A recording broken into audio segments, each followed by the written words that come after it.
Firing हुआ, आदमी नीचे पड़े तो फिर सबको उतार प्यादा लाया पन्नी स्टेशन। मतलब असला से लेस थे लोग, उन्होंने हमला किया। ऊपर से फायरिंग करनी शुरू कर दी। कुछ उनके ऊपर पहाड़ पे स्नाइपर बैठे हुए थे, कुछ नीचे थे, उनके पास वो ग्रेट भी थे, अगर ट्रेंचर भी थे, तो वो उन्होंने मारने शुरू कर दिए। तो बोलते थे अभी बाहर आ जाओ, नहीं तो आप लोगों को इधर अंदर ही जला देंगे, अंदर ही मार देंगे। एक लड़का था, वो भीख मांग रहा था उससे कि मेरे बच्चे हैं छोटे, रहम करो।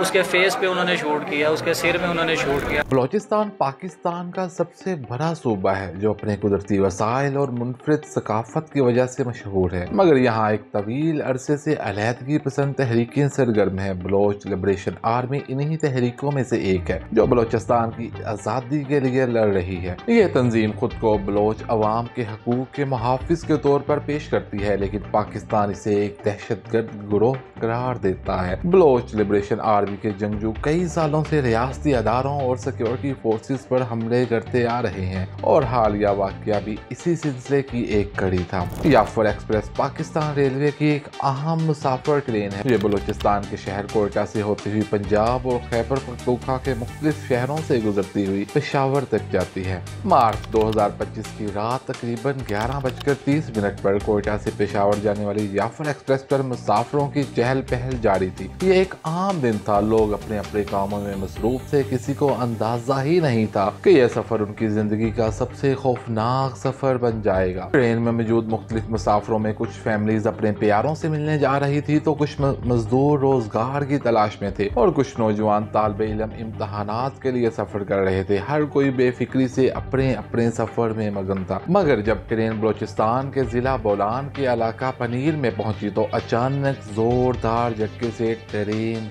यकदम रोक दी जाती है। मुसाफिर खिड़कियों से बाहर झांक कर देखते हैं तो अंधेरों में बंदूकों से लैस दर्जनों मुसल्लह अफराद ट्रैक के करीब खड़े ट्रेन पर गोलियां बरसाने और लोगों को ट्रेन से बाहर आने का कहते हैं। हमलावर ट्रैक पर धमाका खेज मवाद नस्ब करके ट्रेन को जबरदस्ती रोक लेते हैं। बलोच लिबरेशन आर्मी के ये दहशतगर्द गाड़ी के दरवाजे तोड़कर अंदर दाखिल होते हैं और मुसाफिरों को जरगमाल बनाना शुरू कर देते हैं। हमलावरों ने 400 से जायद मुसाफिरों को कैदी बना लिया होता है और मुतालबा करते हैं कि हुकूमत बलोचिस्तान के सियासी कैदियों को रहा करे, वरना वो तमाम यरगमालियों को कत्ल कर देंगे। लोगों को ट्रेन से उतारने के बाद मुख्तलिफ टोलियों में बांट कर बिठा दिया जाता है और साथ ही मुख्तलिफ लोगों को सबके सामने कत्ल कर दिया जाता है ताकि कोई इनमें से भाग ना सके। दोस्तों, ये अपनी नवीयत का एक इंतहाई हसास और खतरनाक मिशन होता है। पाकिस्तानी फौज इलाके का मुहासरा करती है, लेकिन दहशतगर्दों ने कई मुसाफिरों को ढाल के तौर पर इस्तेमाल किया हुआ होता है, जिसकी वजह से ऑपरेशन करना मजीद मुश्किल हो जाता है। आखिरकार कई घंटों की डिस्कशन के बाद ऑपरेशन का फैसला कर लिया जाता है। बलोचिस्तान में जिस जगह ट्रेन को रोका जाता है वहाँ आसपास पहाड़ों पर स्नाइपर्स को डिप्लॉय किया जाता है। पाकिस्तान एयरफोर्स के गनशिप, हेलीकॉप्टर्स, ड्रोन्स और कमांडो की मदद से पाकिस्तान आर्मी शाम 5:30 पर इस ऑपरेशन को शुरू करके 6:30 तक तकरीबन 300 मुसाफिरों को बाहिफाजत निकाल लेती है। लेकिन बदकिस्मती से 21 जरगमाली और 4 सिक्योरिटी एहलकार शहीद होते हैं, जिनमें एफसी और पाक फौज के एहलकार शामिल होते हैं।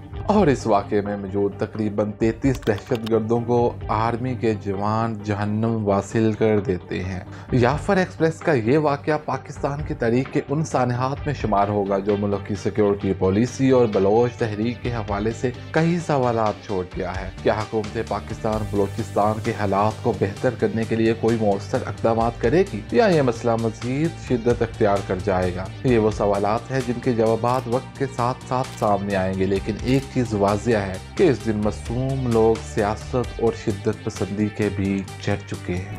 दोस्तों, ये थी हमारी आज की शॉर्ट सी वीडियो। मजीद वीडियोस के लिए हमारे चैनल को सब्सक्राइब कर लें। मिलते हैं नेक्स्ट वीडियो में, तब तक के लिए टेक केयर।